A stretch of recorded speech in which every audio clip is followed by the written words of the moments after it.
We learned. What are the lessons that come from the tens of thousands of pages of information that we've generated on these lives? Well, the lessons aren't about wealth or fame or working harder and harder. The clearest message that we get from this 75-year study is this: good relationships keep us happier and healthier, period. We've learned 3 big lessons about relationships. The first is that social connections are really good for us and that loneliness kills. It turns out that people who are more socially connected to family, to friends, to community are happier, they're physically healthier, and they live longer than people who are less well connected. And the experience of loneliness turns out to be toxic. People who are more isolated than they want to be from others find that they are less happy, their health declines earlier in midlife, their brain functioning declines sooner, and they live shorter lives than people who are not lonely. And the sad fact is that at any given time, more than 1 in 5 Americans will report that they're lonely. And we know that you can be lonely in a crowd and you can be lonely in a marriage.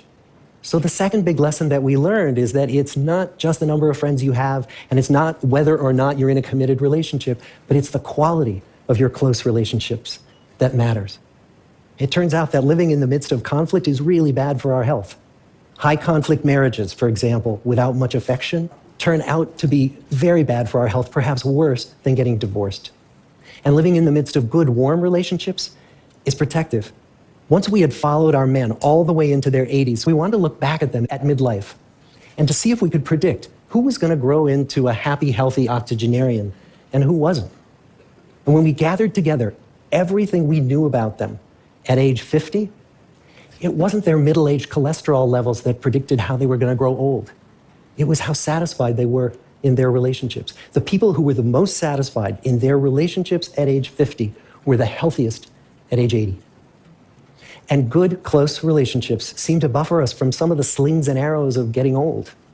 Our most happily partnered men and women reported in their 80s that on the days when they had more physical pain, their mood stayed just as happy. But the people who were in unhappy relationships, on the days when they reported more physical pain, it was magnified by more emotional pain. And the third big lesson that we learn about relationships and our health is that good relationships don't just protect our bodies, they protect our brains. It turns out that being in a securely attached relationship to another person in your 80s is protective, that the people who are in relationships where they really feel they can count on the other person in times of need, those people's memories stay sharper longer. And the people in relationships where they feel they really can't count on the other one, those are the people who experience earlier memory decline. And those good relationships, they don't have to be smooth all the time. Some of our octogenarian couples could bicker with each other day in and day out, but as long as they felt that they could really count on the other when the going got tough, those arguments didn't take a toll on their memories. So, this message that good, close relationships are good for our health and well-being, this is wisdom that's as old as the hills. Why is this so hard to get and so easy to ignore? Well, we're human. What we'd really like is a quick fix, something we can get that'll make our lives good and keep them that way.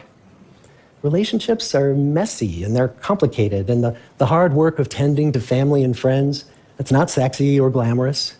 It's also lifelong. It never ends. The people in our 75-year study who were the happiest in retirement were the people who had actively worked to replace workmates with new playmates. Just like the millennials in that recent survey, many of our men, when they were starting out as young adults, really believed that fame and wealth and high achievement were what they needed to go after to have a good life.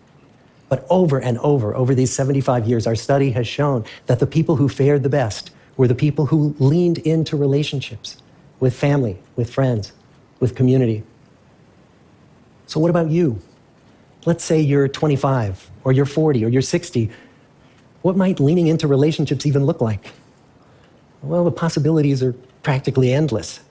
It might be something as simple as replacing screen time with people time, or livening up a stale relationship by doing something new together, long walks or date nights, or reaching out to that family member who you haven't spoken to in years, because those all too common family feuds take a terrible toll on the people who hold the grudges. I'd like to close with a quote from Mark Twain. More than a century ago, he was looking back on his life, and he wrote this: "There isn't time, so brief is life, for bickerings, apologies, heartburnings, callings to account. There is only time for loving, and but an instant, so to speak, for that. The good life is built with good relationships." Thank you.